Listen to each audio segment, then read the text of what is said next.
오늘 하나님 말씀은 사도행전 10장 22절부터 33절까지 보도록 하겠습니다. 먼저 사도행전 10장 22절부터 23절만 먼저 또 읽고 중간중간 제가 이제 문단이 길어서 중간중간 읽도록 하겠습니다. 사도행전 10장 22절 23절을 먼저 보시면 그들이 이르되 백부장 고넬료는 의로운 사람이요 하나님을 두려워하는 사람으로 유대인들의 온 민족 가운데서 좋은 평판을 얻고 있는데 그가 하나님으로부터 거룩한 천사편의 경고를 받고 사람을 보내 당신을 자기 집으로 초대하여 당신의 말씀을 들으려 하나이다 하매 이에 베드로가 그들을 불러들여 묻게 하고 이튿날 그들과 함께 떠나니 요빠에서 온 어떤 형제들도 그와 함께 가니라. 자, 29절부터 또 33절까지 말씀을 이어서 보겠습니다. 그러므로 내가 초청받자마자 거절하지 아니하고 너희에게 왔노라. 그러므로 내가 묻노니 너희가 무슨 의도로 사람을 보내어 나를 불렀느냐 하매 고넬료가 이르되 내가 나흘 전에 이 시간까지 금식하고 9시에 내 집에서 기도하고 있었는데 보라 한 남자가 빛나는 옷을 입고 내 앞에 서서 이르되 고넬료야 하나님께서 친히 보시는 가운데 내 기도를 들으시고 내 구제를 기억하셨으니 그러므로 사람을 요빠로 보내어 베드로라는 시몬을 여기로 부르라. 그가 바닷가에 있는 무두장이 시몬이라는 사람의 집에 묵고 있는데 그가 와서 내게 말하리라 하였느니라. 그러므로 내가 곧 당신에게 사람을 보내었는데 당신이 오셨으니 잘하였나이다. 그런즉 이제 우리는 하나님께서 당신에게 명령하신 모든 것을 들으려고 여기 하나님 앞에 다 있나이다 하니라. 아멘. 오늘 하나님 말씀의 주제는 말씀을 듣는 자세라는 주제로 말씀을 증가하려고 합니다. 이제 우리는 사람을 만나서 이렇게 대화를 나눌 때가 이제 많이 있는데 이제 대화 내용에 있어서 상대방이 얼마나 이제 관심 있는 이야기를 하느냐에 따라서 우리가 이제 대화를 듣는 자세나 또 반응하는 것 이런 태도가 이제 달라지게 되죠. 만약에 이제 나랑 대화하는 사람이 내가 별로 듣고 싶지 않은 이야기를 계속하거나 또 불편한 이야기를 하거나 그렇게 되면 내 표정이 반응하게 되지 않습니까? 그래서 표정이 굳어진다든지 또 내 마음이 이제 불편해지기 때문에 그런 소리를 이제 듣기 싫어하는 어떤 거부 반응들이 이제 나에게서 이제 나타나게 되는 거죠. 또 뭐 상대방이 이제 지루한 이야기를 하게 되거나 내가 전혀 관심도 없는 이야기를 하게 되면 우리는 이제 그 말을 이제 마지못해 들어주기는 하지만 이제 또 딴청을 피운다든지 또 그 말에 우리가 집중하지 못하고 이제 딴 생각을 하게 되는 경우들도 이제 있게 되죠. 또 반대로 내가 관심을 가지고 있는 그 어떤 분야에 대해서 이야기를 듣게 되거나 또 그 사람이 나하고 이야기하는 데 있어서 코드가 맞는, 그러니까 내 생각이나 또 내 마음과 맞는 어떤 대화의 주제가 딱 떨어지게 되면 그 안에서 우리는 공통된 관심사를 발견하게 되는 거죠. 그러면 그 공통된 관심사로 인해서 그 사람과 나와의 대화를 하는 그 과정에서 내 눈동자가 커진다라는 것입니다. 그리고 그 말에 우리는 집중하게 되고 흐트러짐이 없다라는 거죠. 또 그뿐만 아니라 우리 얼굴에는 이제 미소를 띠게 되고 또 시간 가는 줄 모르고 우리는 계속 대화를 이제 하게 되는 거죠. 그래서 누구나 시간 가는 줄 모르고 대화를 해보는 경험을 다 해보게 됩니다. 아직도 할 말이 더 있는데 헤어져야 되는 그 아쉬움, 또 무언가 끝없이 말을 더 할 수 있을 것 같은 그런 느낌, 이런 것들을 누구나 다 아마 경험을 해봤을 것입니다. 이처럼 사람의 입에서 나오는 이 말이 어떤 말이냐에 따라서 그 듣는 사람의 자세가 달라진다라는 것은 분명하죠. 그러므로 이제 듣는 사람의 자세를 가만히 살펴보면 상대방의 말에 대해서 어떻게 관심을 가졌느냐, 또 그 사람이 상대방의 말에 대해서 어떻게 생각하는지를 정확하게 알 수가 이제 있는 것입니다. 이처럼 하나님의 말씀이 증거될 때도 동일한 현상이 일어납니다.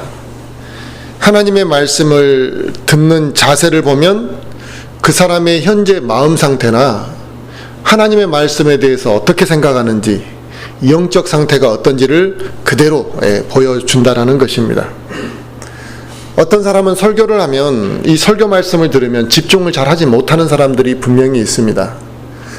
이 집중이 잘 안 되는 사람들은 주변의 어떤 작은 움직임에도 그 집중력이 흐트러지게 되고, 또 작은 어떤 변화만 생겨도 민감하게 그 반응을 하는 경향들이 있습니다.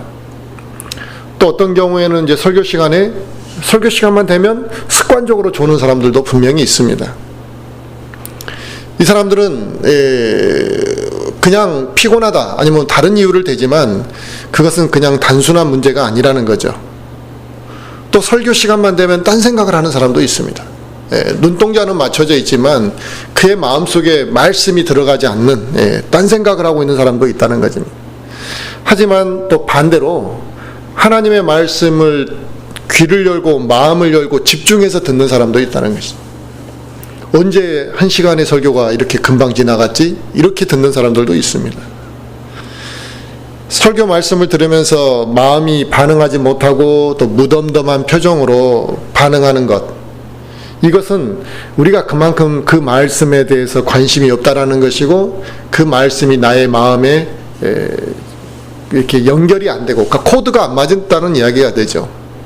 그 말씀이 나에게 아무런 반응을 주지 못했다라는 것, 그렇게 무덤덤하게 내가 그 말씀을 듣고 있다라는 것은 지금 나의 영적 상태가 매우 침체되어 있다라는 것을 알려주는 신호라는 것입니다.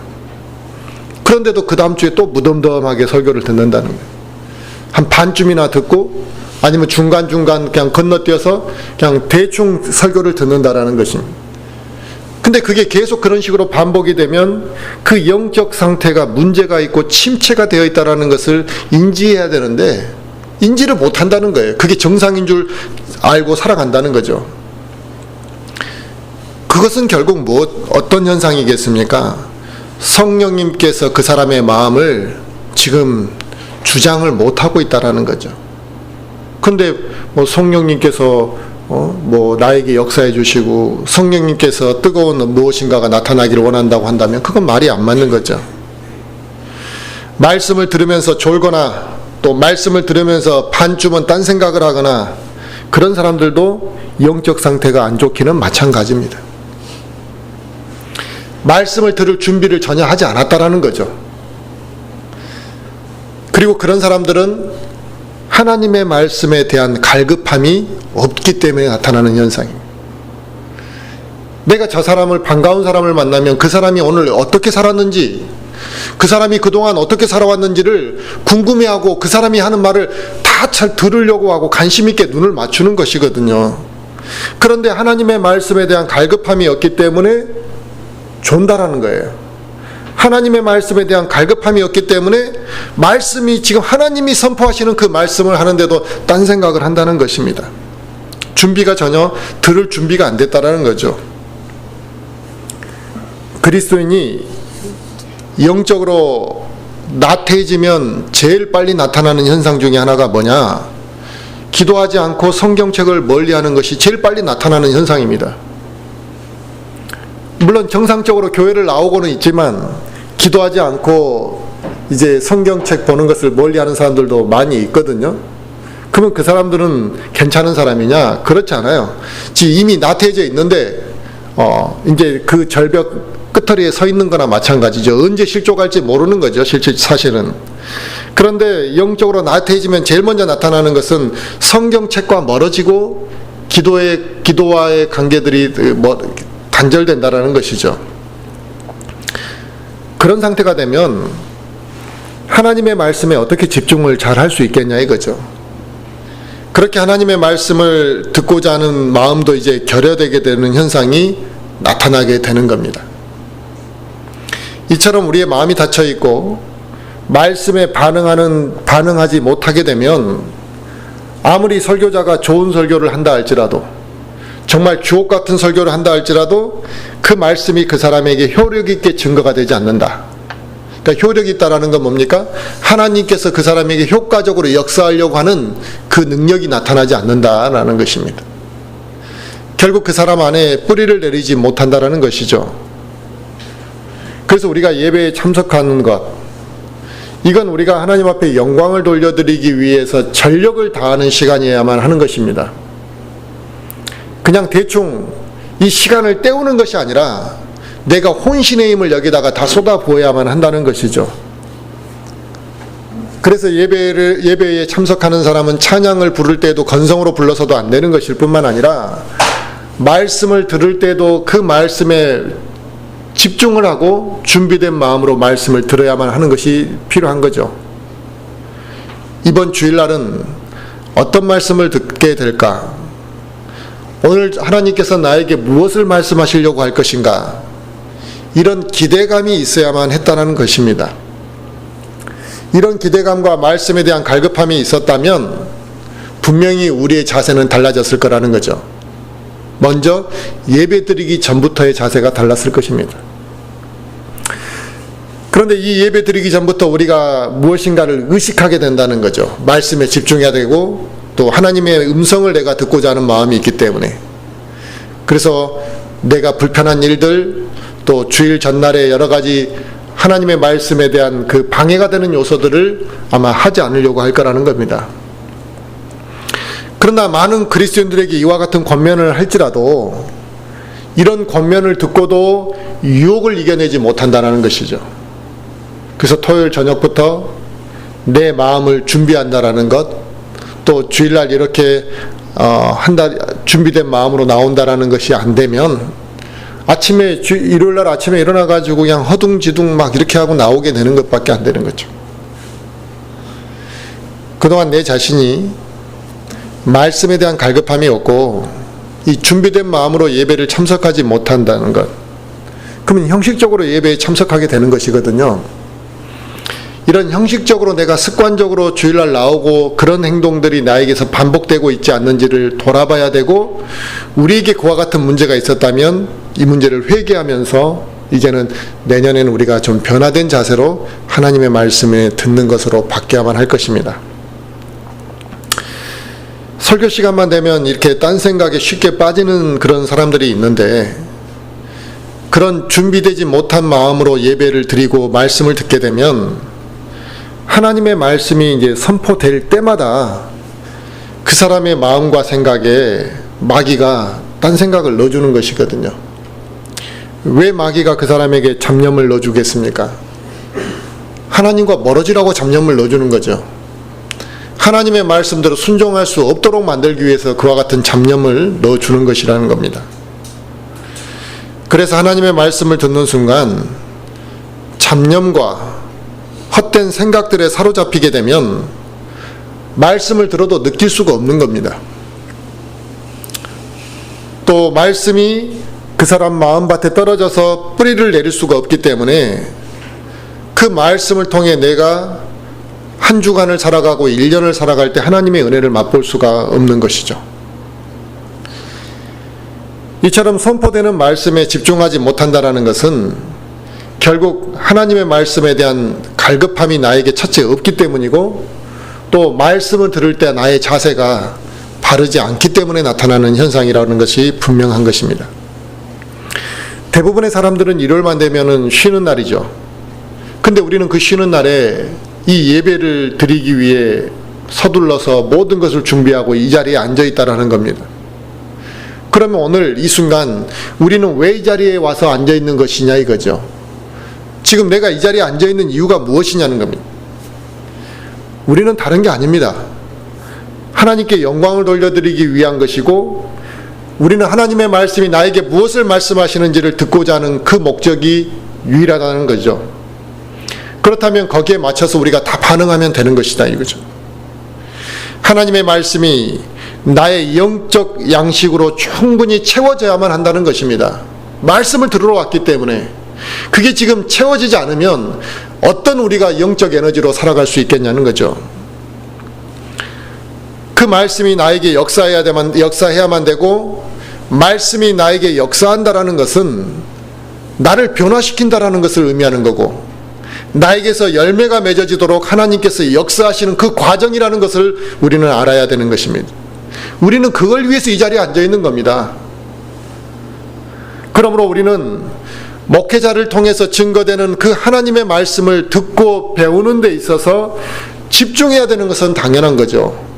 이미 거기서 집중하지 못하는데 다른 영적 싸움을 어떻게 싸우고 다른 영적인 열매를 어떻게 맺을 수가 있겠습니까? 변화라는 것은 말씀에 집중하지 못하는 그 사람이 영적인 변화와 성장이라는 것은 있을 수가 없는 것이라는 거죠. 오늘 본문에 나온 이 고넬료는 이방인 백부장이라는 그 설명을 하고 있습니다.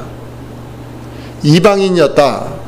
그러니까 그 당시 유대인들 중심으로 하나님의 그 모든 경륜이 돌아가던 그 시점에 이제 이방인에게로 하나님의 경륜이 이제 바뀌던 그 과정인데, 이방인이었음에도 불구하고 하나님을 믿었고 하나님의 말씀에 신실하게 따르는 자였다는 것입니다. 어느 날 그 고넬료의 기도가 하나님 앞에 기억되었습니다. 그래서 하나님께서 이 고넬료를 위해 베드로를 보내게 되시는 거죠. 그래서 베드로를 통해서 하나님이 고넬료에게 증거하고자 하는 그 말씀을 베드로의 입을 통해서 증거하고자 하셨던 것입니다. 그런데 이 고넬료가 베드로를 맞이할 때의 대화, 그 다음에 이 고넬료가 베드로를 맞이할 때 이 자세를 보면 하나님의 말씀을 어떻게 들어야 되고 하나님의 말씀을 들을 때 어떤 자세를 가져야 되는지를 잘 보여주는 인물이라는 것입니다. 오늘 본문 25절에 보니까 베드로가 들어올 때 고넬료가 그를 맞이하며 그랬습니다. 근데 어떻게 맞이했다 그랬습니까? 그의 발에 엎드려 그에게 경배했다, 이렇게 말하고 있습니다. 고넬료도 자기가 백부장이라는 사회적인 지위와 위치를 갖고 있는 사람이었습니다. 우리는 사회적인 지위와 위치를 갖고 있다는 것은 누구나 그 지위와 위치와 명예를 갖고 있는 사람들은 세상 사람들의 눈을 의식하지 않을 수가 없습니다. 내가 이 정도 사는 사람인데, 내가 이 정도 되는 사람인데 라는 인식을 하게 되면 항상 자기의 그 남을 의식할 수밖에 없는 그게 있다는 거죠. 그런데 세상적인 권위를 가지고 베드로를 대하지 않았다라는 것입니다.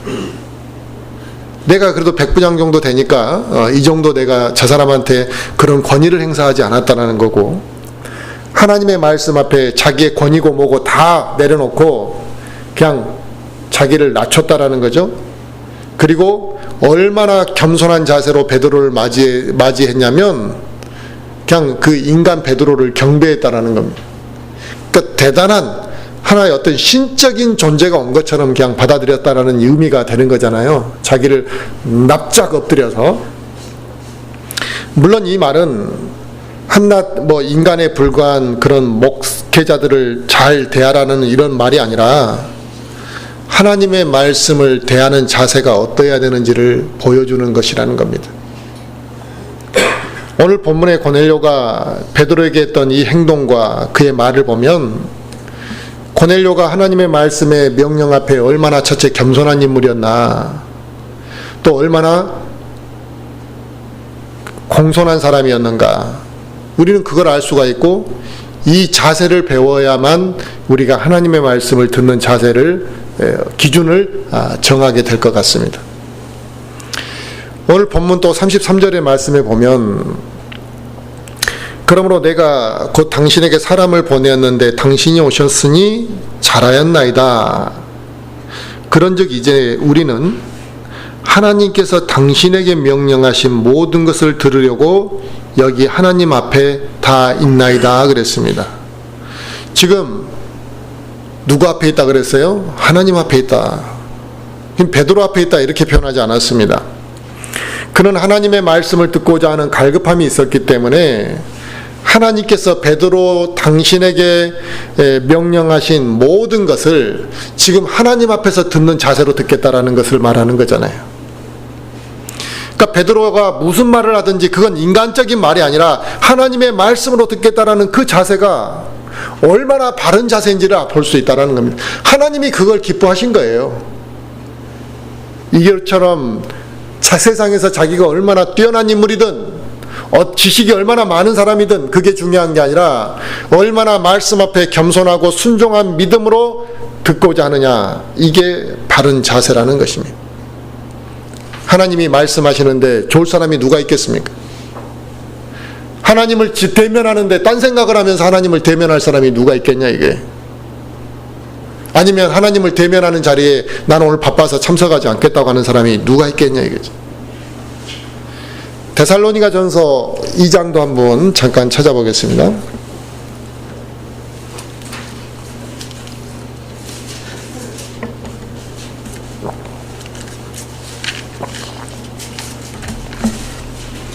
데살로니가전서 2장 13절을 한번 볼까요?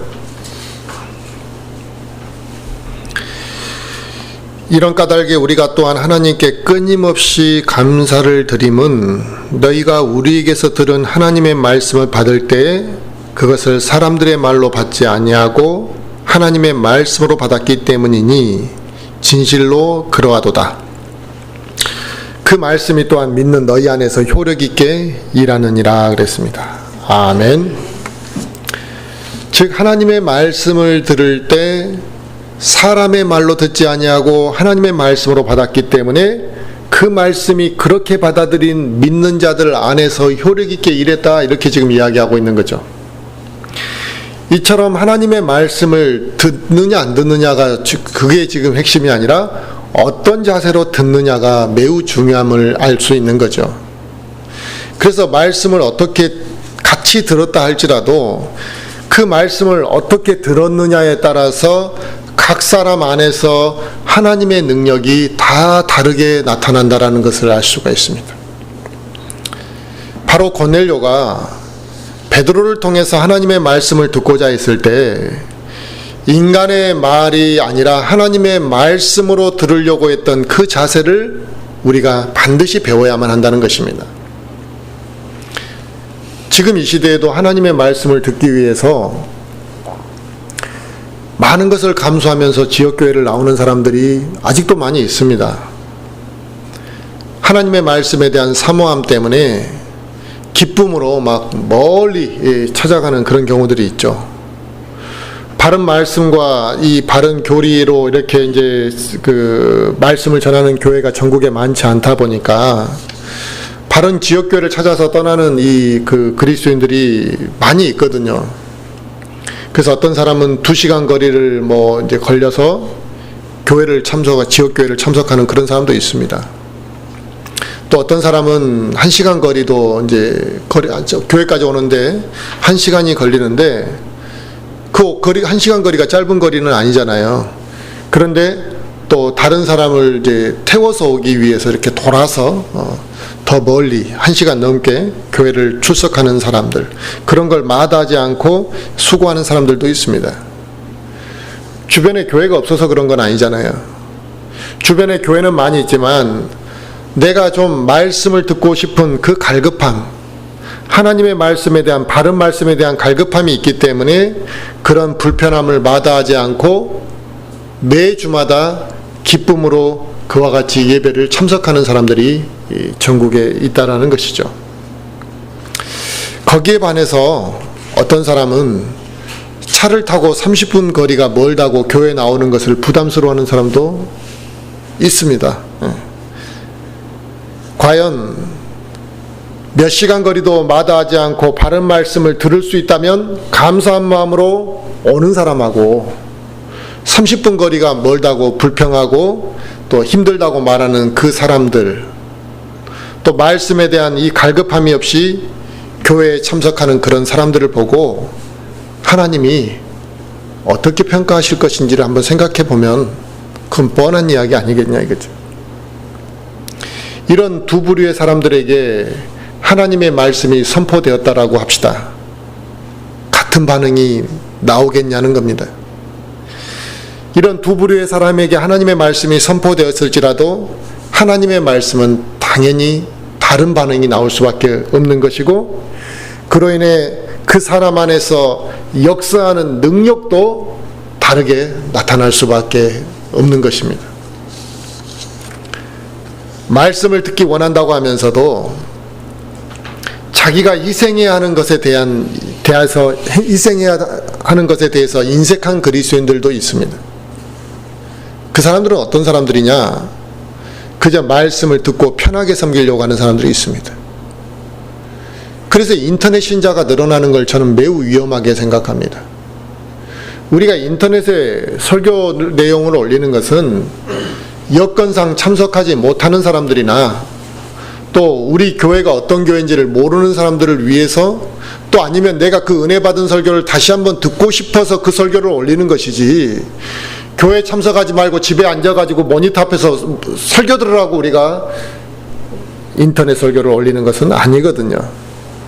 그런데 교회 가서 섬길 마음은 없고 희생할 마음도 없고 그저 편안하게 책상에 앉아서 설교 듣다가 바쁘면 잠시 멈춰놓고 또 다시 설교 듣고 이런 행위를 하면서 말씀을 듣고 있다라고 하는 그런 아주 난감한 그리스도인들이 늘어나고 있다라는 것이 비참하고 참 하나님 앞에 모욕적이라고 저는 생각을 합니다. 편하게 하나님의 말씀을 듣는 사람들, 그 사람들은 편하게 하나님을 섬기고 싶어하는 것이거든요. 그런 사람들은 오늘 고넬료와 같은 자세를 절대 그 사람들에게서는 찾아볼 수가 없다는 것입니다. 오늘 고넬료나 또 과거에 하나님의 말씀을 증거하기 위해서 목숨을 잃는 것도 마다하지 않았던 그 믿음의 선배들은 왜 그렇게 살았겠냐 이거죠. 편하게 말씀이나 들으면서 그저 그냥 적당히 지식이나 쌓으려고 하는 사람들은 이 고넬료나 그런 목숨을 바쳐가며 말씀을 증거했던 믿음의 선배들을 보고 부끄러운 줄 알고 회개하고 돌이켜야만 한다는 것입니다. 오랜 시간 교회를 다니고 많은 말씀을 들었음에도 불구하고 열매를 찾기 어려운 그리스도인들이 얼마나 많습니까? 그런 그리스도인들은 하나님의 말씀을 듣고 하나님의 말씀을 섬기고자 할 때 이 열매 없는 그리스도인들, 오랜 시간 신앙생활을 했음에도 불구하고 열매가 없는 그리스도인들의 특징 중에 하나는 하나님의 말씀을 듣고 하나님을 섬기려고 할 때 이 주변 환경을 극복하는 것이 아니라 항상 주변 환경을 핑계 삼아서 나태하게 하나님을 섬긴다라는 특징이 있더라는 것입니다. 그래서 좀만 이러면 하나님 못 섬기는 거예요. 좀만 이러면 핑계 삼아서 하나님을 대충 섬겨버리는 거예요. 그러니까 10년, 20년을 신앙생활을 해도 좋은 열매가 그들에게서 나타나지 않는 거죠. 이렇게 편하게 하나님을 섬기려고 하는 사람들에게는 당연히 말씀에 대한 갈급함이 나타나지 않는다라는 것입니다. 오늘 본문에 나온 고넬료처럼 우리는 하나님의 말씀을 들을 때 하나님의 말씀 앞에 두려움과 복종할 준비가 되어 있어야만 하는 것이죠. 바로 그런 마음으로 하나님의 말씀을 들을 때 그 말씀이 우리 안에서 강력한 역사가 나타나고 내가 하나님의 그 인도하심을 체험하게 될 수 있는 겁니다. 물론 아무리 말씀을 잘 들었다 할지라도 그 사람의 마음이 순수하지 못하고 왜곡되어져 있으면 또 다른 현상이 나타날 수가 있겠죠. 그래서 설교자 말씀을 잘 들었는데 그 설교자의 말씀을 하나님의 말씀이라고 듣지 아니하고 설교자 인간적인 말로 듣게 되면 어떻게 됩니까? 실족하게 되는 경우들이 있죠. 이런 경우가 뭐냐면 하나님의 말씀을 고넬료와 같이 순수한 마음으로 받아들이는 것이 아니라 인간적인 말로 받아들이기 때문에 저 사람이 나에게 표적 설교한 거 아니야? 저 사람이 이렇게 설교하네? 저 사람이 어디 책에서 보고 저런 말을 한가? 이런 자기 어설픈 지식과 수준에서 그 설교자의 말씀을 판단하려고 하는 이런 사람들은 하나님의 말씀이 은혜가 될 수 없을 뿐만 아니라 오히려 그 하나님의 말씀이 그 사람에게 실족거리가 되는 경우들도 있다는 것입니다. 이처럼 바른 마음, 바른 자세는 하나님의 말씀을 듣는 데 있어서 매우 중요합니다. 바른 마음으로 듣는 자세라는, 바른 마음으로 우리가 듣는다라는 것은 하나님을 두려워하는 마음이 그 밑바탕에 깔려 있을 때 그게 바른 자세로 하나님을 듣는 거거든요. 그 바른 마음이라는 거, 바르게 들으라, 이 말이 뭐냐? 하나님을 두려워하는 마음이 밑바탕에 깔려 있어야 된다 이겁니다. 하나님의 말씀을 들을 때 그래서 가볍게 듣지 않는 거죠. 그냥 대충 흘려듣는 것이 아니라는 겁니다. 말씀이 나에게 무엇을 말씀하시는가를 새겨 들으려면 하나님을 두려워하는 마음이 내 밑바탕에 깔려 있을 때 그 말씀에 더 우리가 집중하게 되는 것입니다. 하지만 하나님을 두려워하는 마음이 그 사람 안에 없다면 그 사람은 지금 말씀을 바르게 듣는 자세가 아니라는 겁니다. 이 두려워한다라는 마음, 하나님을 두려워한다라는 마음은 이 믿지 않는 죄인들에게도 영향을 미치는 마음이거든요. 이 세상에 많은 사람들이 복음을 받아들이지 못하는 이유 중에 하나는 그들 마음속에 하나님을 두려워하는 마음이 없기 때문이라는 겁니다. 이것은 복음을 전해보면 명백하게 알 수 있습니다. 우리가 복음을 누군가에게 전했는데 쉽게 받아들이는 사람들이 있습니다. 잘 받아들이는 사람이 있다는 겁니다. 그런 사람은 하나님을 두려워하는 마음이 그들 안에 좀 내재되어 있는 경우들이 많이 있죠. 하지만 하나님이 있다는 것조차도 믿지 않으려고 하는 사람들이 있거든요. 또 하나님이 있을지 모르지만 그 존재를 가볍게 여기는 사람들, 이런 사람들은 복음을 들으려고 하지도 않고 복음 자체를 너무나 우습게 하는 경향들이 그들에게는 있음을 봅니다. 이처럼 하나님을 두려워한다라는 이것이 밑바탕에 깔려 있느냐 없느냐가 매우 큰 영향을 미치듯이 교회를 다니는 사람들 가운데서도 하나님을 두려워하지 않고 다니는 사람들이 많이 있거든요. 그들은 하나님을 어떻게 인식하느냐? 하나님을 두려운 존재로 인식하지 아니하고 그저 사랑의 하나님으로만 인식을 한다는 겁니다. 그러니까 하나님은 심판의 하나님, 또 징계의 하나님, 또 위대하신 하나님, 뭐 하는 그 호칭을 붙일 수가 있는데 오직 그분의 성품을 사랑의 하나님으로만 딱 한정을 지어가지고 내가 뭔 짓을 다 해도 하나님이 용서해 주시니까 괜찮다라는 식으로 하나님을 생각하는 사람들이 있잖아요. 그러나 우리는 성경에 나온 모든 하나님의 일꾼들이 하나님을 두려워했다라는 사실을 우리는 알아야 됩니다. 바로 우리가 하나님의 말씀을 가볍게 생각하지 않는다라는 것은 우리 안에 하나님을 두려워하는 마음이 있기 때문에, 그게 바탕에 깔려 있기 때문에 하나님의 말씀에 우리가 순종하고 하나님의 말씀을 바르게 들으려고 하는 것이거든요. 오늘 이 백부장 고넬료는 의로운 사람이라 했고, 이 사람도 뭐라고 했습니까? 오늘 사도행전 10장 22절에 그들이 이르되 백부장 고넬료는 의로운 사람이요 하나님을 두려워하는 사람이라고 분명히 고넬료도 그렇게 평판했습니다. 그는 하나님을 두려워했기 때문에 하나님의 말씀 앞에 반응하는 자세가 그와 같은 반응을 했던 것인 거죠. 이처럼 우리도 하나님의 말씀을 들을 때 내가 바른 자세로 하나님의 말씀을 듣기 위해서는 먼저 하나님을 두려워하는 마음이 내 안에 어떻게 형성되어 있는지를 봐야만 한다는 거죠. 그렇지 못하면 하나님을 두려워하는 마음이 없이 우리가 이 자리에 하나님의 말씀을 듣게 되면 말씀을 가볍게 듣게 되는 것입니다. 말씀을 가볍게 듣게 되기 때문에 딴 생각을 하게 되고 그 말씀에 집중을 하지 못하게 되는 것이고 육신적인 상태에서 말씀을 듣게 되는 것이죠. 그래서 이제부터라도 우리는 하나님을 두려워하는 마음을 가지고 말씀을 듣고 또 하나님을 두려워하는 마음으로 성경 말씀을 묵상하는 것이 우리에게 절대적으로 필요합니다.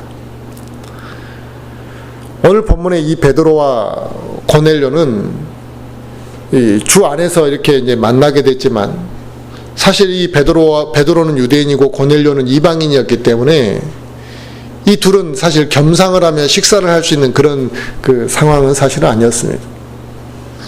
왜냐하면 유대인은 전통적으로 이방인들과 겸상을 하며 식사를 하는 것들이 허용되지 않았거든요. 그래서 유대인과 이방인이 만나고 또 그가 같이 식사하면서 교제한다라는 것은 율법에 어긋난다 생각했습니다. 율법에 많은 규례들이 있는데 그 중에 음식의 규례에 어긋나는 것이었죠. 그래서 유대인들은 이방인들과 상종을 하지 않았습니다. 그런 베드로를 이방인 고넬료에게 보냈어야만 했기 때문에 하나님께서는 베드로의 그 잘못된 인식을 깨트리기 위해서 환상을 통해 그에게 보여주셨던 거죠. 어떤 걸 보여주셨냐면 율법에 나온 것들 중에 부정하고 속되다라고 말씀하신 그런 짐승들을 통한 음식을 만드신 거죠. 율법의 가르침에서 부정하다고 말하는 그런 짐승들을 환상으로 보여주시면서 베드로야 가서 잡아 먹어라 그렇게 말씀하셨다는 거예요. 그러니까 베드로는 속되고 부정한 음식을 내가 어떻게 먹을 수 있습니까? 나는 그거 못 먹습니다. 이렇게 버텼다는 거예요. 이게 무엇을 말합니까? 인간의 이 고정관념은 하나님의 방법도 거부하는 경향이 있구나라는 것을 알 수가 있죠. 그래서 환상을 통해서 하나님께서는 베드로에게 야, 율법에는 그게 부정하다고 나왔다 할지라도 그 부정한 걸 내가 깨끗하게 만들었는데 왜 네가 부정하다고 말하냐 이게. 설령 그게 부정할지라도 내가 깨끗하게 만들었으면 깨끗한 건데 왜 너는 그 율법을 가지고 내가 깨끗하게 만든 것을 깨끗하니 안 깨끗하니 이렇게 판단을 하냐고 그렇게 말하는 거죠. 그리고 너가 속되다고 말하지 말라 이게. 그 말은 예수님의 피값으로 이미 깨끗하게 해버린 이방인을 너가 왜 부정하다고 판단할 수 있냐 이거죠. 거부하지 말라 이게. 하나님이 명령하셨으면. 그래서 고넬료와 베드로가 만날 수 있었는데 이 베드로와 고넬료가 그 말씀에 순종한 결과로 둘은 만나게 된 거죠. 우리가 하나님의 말씀을 듣는 자세는 그 말씀이 하나님께서 하시는 말씀이시기 때문에 당연히 내가 그 말씀이 나에게 힘들게 느껴지든 내가 받아들이기에 부담이 되든 어떠하든 간에 그 말씀을 나에게 적용하려고 해야 된다는 거죠. 하나님의 말씀이기 때문에. 그래서 그 말씀 안에 내가 살려고 노력하는 자세가 우리에게 필요한 겁니다. 그런 자세로 우리가 말씀을 듣게 되면 그냥 말씀을 그 듣는 순간에만 잠깐 평안한 것이 아니라 그 말씀을 내가 순종하고 반응할 때 하나님의 인도하심과 하나님의 역사를 체험하게 되기 때문에 그 말씀을 통한 여러 가지 우리가 하나님의 은혜를 느끼게 되고 평안을 누리게 되는 것이죠. 우리의 육신은 고집불통이고 또 우리의 육신은 베드로처럼 편협되어 있고 문제덩어리입니다. 이런 우리의 육신의 덩어리들이 깨끗해지고 변화되어지기 위해서는 하나님의 말씀으로 내가 이렇게 다듬어지지 않으면 안 되는 것이거든요. 바로 우리가 말씀에 대해서 어떻게 대하느냐, 내가 말씀에 대해서 어떻게 반응하느냐에 따라서 내 육신을 변화시킬 수도 있고 그렇지 못할 수도 있다는 것입니다. 그리스도인은 하나님의 말씀으로 다듬어지는 것이고 하나님의 말씀을 통해 변화되어지기 때문에 구원받기 전에는 이 막 정말 악하고 육신적이었던 이런 모습들이 여러 가지로 이 모난 모습들이 바른 자세로 하나님의 말씀을 받아들이게 되면 그 정말 상대하기도 불편했던 사람이 놀랍게 변화되어지고 다듬어지는 것들을 우리는 보게 됩니다. 좋은 걸 가지고 있다 할지라도 그 가치를 모르면, 그 좋은 것을 가지고 있다 할지라도 그 가치를 제대로 알고 있느냐 모르냐에 따라서 큰 차이가 있는 거죠. 그 가치를 모르면 그 좋은 걸 사용할 줄 모르는 거잖아요. 하나님의 말씀을 듣고 하나님의 말씀에 대해서 반응하는 것도 마찬가지입니다. 그 가치를, 하나님의 말씀에 대한 가치를 아는 사람은 반응하는 게 클 수밖에 없는 것이고요. 하나님의 말씀에 대해서 그 가치를 평가절하하는 사람은 그 말씀을 소중하게 듣지 않을 뿐만 아니라 그로 인해 그 사람 안에서 역사하는 힘이 없다라는 것입니다. 그래서 말씀을 듣는 자세가 어떠하냐에 따라서 그 사람의 맺는 열매가 달라질 수밖에 없고 그 사람의 인생이 달라질 수밖에 없는 것이거든요. 말씀을 그렇게 헛되게 듣고 말씀을 그렇게 무반응하게 듣고 말씀 앞에 반역하면서 자기 인생은 복되기를 바라고 왜 나는 이렇게 인생이 이렇게 된다고 원망하는 사람들이 얼마나 많습니까? 말씀에 갈급하는 사람에게는 두 가지 모습이 반드시 나타나게 됩니다. 그걸 고넬료가 정확하게 보여주는데, 첫 번째는 하나님의 말씀을 듣기를 굉장히 즐거워한다는 것입니다.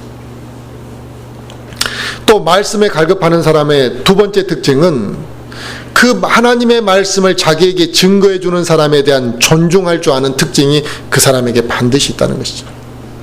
그래서 저 사람이 하나님의 말씀을 전하는 사람을 아주 대하는 것을 뭐 그냥 일반 세상 사람 대하듯이 대하는 사람들은 그 사람에겐 절대적으로 하나님의 말씀을 갈급하는 마음이 없다라고 말해도 될 정도입니다. 오늘 본문에 나온 이 고넬료를 보면 하나님의 말씀에 대해서 얼마나 갈급했는지를 알 수 있거든요. 그래서 말씀을 선포하러 온 이 베드로를 대할 때 자기가 백부장이었으니까 그래도 그 정도까지 할 필요는 없었던 거죠. 세상적으로 보면. 다른 방법으로도 충분히 예의를 차릴 수가 있었는데 얼마나 겸손하고 얼마나 정중한 자세로 베드로를 맞이했는지를 볼 수 있잖아요.